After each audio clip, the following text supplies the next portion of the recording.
चलिए देखिए, हम लोग पार्ट 3 तक कर लिए थे, ये पार्ट 4 है। नियत त्वरण का समीकरण, नियत त्वरण का 3 समीकरण होता है। ये 3 समीकरण कौन है? एक है v equals to u plus a t, दूसरा क्या है s बराबर u t plus half a t square, और तीसरा इक्वेशन क्या है v स्क्वायर प्लस 2as। ठीक है, ये तीनों इक्वेशन कब लगाना है? जब त्वरण नियत हो। क्वेश्चन में आपको बोल देगा कि त्वरण कैसा है, नियत है, तो आप ये 3 इक्वेशन का यूज करके या तो दूरी निकालेंगे या तो वेग निकालेंगे। ये सब निकालने के लिए क्वेश्चन, जैसे हम यहाँ 2 क्वेश्चन लिखे हैं, ये आपको बना के समझाएंगे। देखिए, u का मतलब क्या होता है? u को बोलते हैं प्रारंभिक वेग। u को क्या बोलते हैं? प्रारंभिक वेग। v को क्या बोलते हैं? अंतिम वेग। प्रारंभिक करने का मतलब कि यदि अभी हम यहाँ से रुके हुए हैं, स्टार्ट किए, तो हमारा u 0 है, और आप यदि हमको चलते हुए देखें तो आपके केस में हमारा u 0 नहीं था, क्योंकि अब स्टार्ट जब किए तो हमको आप कैसे देखे? चलते हुए देखे। तो u का मतलब है शुरुआती वेग और v का मतलब है फाइनली अंतिम वेग। जैसे कोई गाड़ी चल रहा है और जाके फाइनली बोल रहा है कि रुक जाएगा, या बोलेगा कि ब्रेक लगा दिया, इसका मतलब कि उसका अंतिम वेग क्या हो जाएगा? 0 हो जाएगा। t का मतलब है समय, और s का मतलब है दूरी या विस्थापन, और a का मतलब है त्वरण। क्लियर? अब देखिए एक क्वेश्चन है यहाँ पे, यदि किसी वस्तु का प्रारंभिक वेग कितना है? 10 मीटर पर सेकेंड। ठीक है, तो 5 सेकेंड के बाद नियत त्वरण कितना दिया है? नियत त्वरण 2 मीटर पर सेकेंड स्क्वायर पर अंतिम वेग बताइए। तो पहले आप इसको जो गिवन है उसको लिख लीजिए, फिर आपको फॉर्मूला लगाने में आसानी होगा। प्रारंभिक वेग मतलब क्या दिया? u दिया। u कितना दे दिया? 10 मीटर पर सेकेंड। उसके बाद टाइम कितना दे दिया बाबू? टाइम है 5 सेकेंड का, और आपको दे दिया, देखिए त्वरण, नियत त्वरण, यानी आपको बोल रहा है कि नियत त्वरण का क्वेश्चन है, तो नियत त्वरण यानी a कितना है? 2 मीटर पर सेकेंड स्क्वायर। आपसे क्या पूछा? अंतिम वेग यानी v पूछा। आप जरा इसमें ढूंढिए कि v कहां कहां मिल जाएगा। देखिए v इस फॉर्मूला में मिल जाएगा आपको, v यहां पर मिल जाएगा, लेकिन ये दोनों में से हम कौन लगाएंगे? क्रॉस चेक कीजिए यहां पर एक बार। आपको v निकालने के लिए क्या क्या इस फॉर्मूला से क्या जरूरत पड़ेगा? u का और a का और t का। क्या आपके पास u a t है? हाँ बिल्कुल है, तो हम ये फॉर्मूला लगा लेंगे, हो जाएगा काम। ये क्यों नहीं लगाएंगे? क्योंकि जब ये फॉर्मूला लगाते तो हमारे पास s का जरूरत पड़ता, जो हमारे पास गिवन नहीं था, इसलिए हम इस फॉर्मूला को नहीं लगाएंगे। ठीक है, अब हम यहां से लिखते हैं v equals to formula u plus a t। ठीक है, v निकाल रहे हैं, u कितना दे दिया है? 10 का, और a कितना दे दिया है? 2 का, और टाइम कितना दे दिया है? 5 का। तो अब यहां से आ गया 10, और ये 5 दूना 10, 10 10 कितना का हो गया? 20, यानी 20 मीटर पर सेकेंड हमारा अंतिम वेग आ गया। ये हो रहा आंसर। अब इस क्वेश्चन में आइए, इसमें भी हम लोग गिवन लिख लेंगे, पहले एक एक करके पढ़िए जरा। एक कार है जो कितना से चल रहा है? 90 किलोमीटर पर आवर से चलना शुरू करता है और 10 मिनट में ब्रेक लगा देता है। मतलब ब्रेक लगाया, इसका मतलब अंतिम रूप से वो v का वैल्यू 0 हो जाएगा।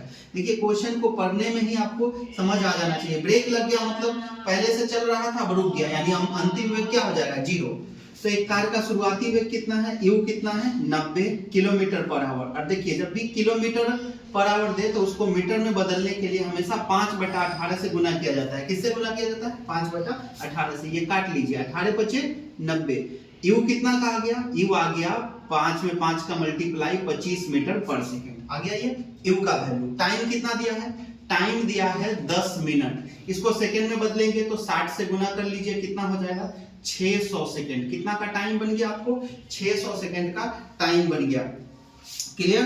अब आपसे क्या पूछ लिया? आपसे पूछ लिया कि दूरी बता दीजिए s। अब जरा फॉर्मूला ढूंढिए, s कहां है? s यहां है और s यहां है, दोनों जगह s है। तो हम ये फॉर्मूला नहीं लगा सकते बाबू, क्योंकि हमारे पास देखिए s निकालने के लिए a का जरूरत पड़ेगा, इसमें भी a का जरूरत पड़ेगा। मतलब कोई भी फॉर्मूला लगाने के लिए हमको पहले a निकालना पड़ेगा। हम ऐसा करते हैं कि पहले a निकालते हैं। a के लिए हम लगा लेंगे v बराबर u plus a t। u कितना का दिया है? u दिया है देखिए 25 का। a कितना का है? a तो हमको निकालना है, a निकालना है। और टाइम कितना दिया है? टाइम दिया है आपको 600 सेकेंड का। कितना का? 600 का। अच्छा v जो है अंतिम वेग से, देखिए ब्रेक लगाना है, तो v कितना हो जाएगा? 0।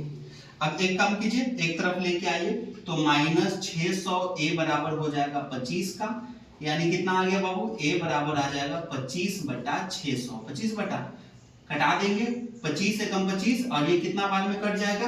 ठीक है, ये 24 बार में, यानी A बराबर आ जाएगा 1/24, 1/24, ठीक है। ये मीटर पर सेकेंड स्क्वायर, ये माइनस में आएगा, किसमें आएगा, माइनस में। अब लगा लेते हैं S निकालना है हमको फाइनली, तो S बराबर क्या होता है, UT प्लस हाफ चोटी स्क्वायर, नहीं AT स्क्वायर, क्या होता है, UT plus half AT square. U कितना है, U देखिए कितना का है, 25 का, U दिया है 25 का, और टाइम कितना का गिवन है, टाइम देख लीजिए, टाइम चेक कीजिए, टाइम 600 सेकंड का, टाइम कितना का, 600 सेकंड का, और यहाँ है हाफ, फॉर्मूला में हाफ, और A का वैल्यू कितना निकाले हम, माइनस 1/24, 1/24 माइनस में, किसमें, माइनस में, और टी स्क्वायर लगाएंगे, यानी 600 का होल स्क्वायर, यानी 600 गुने 600, 600 गुने 600।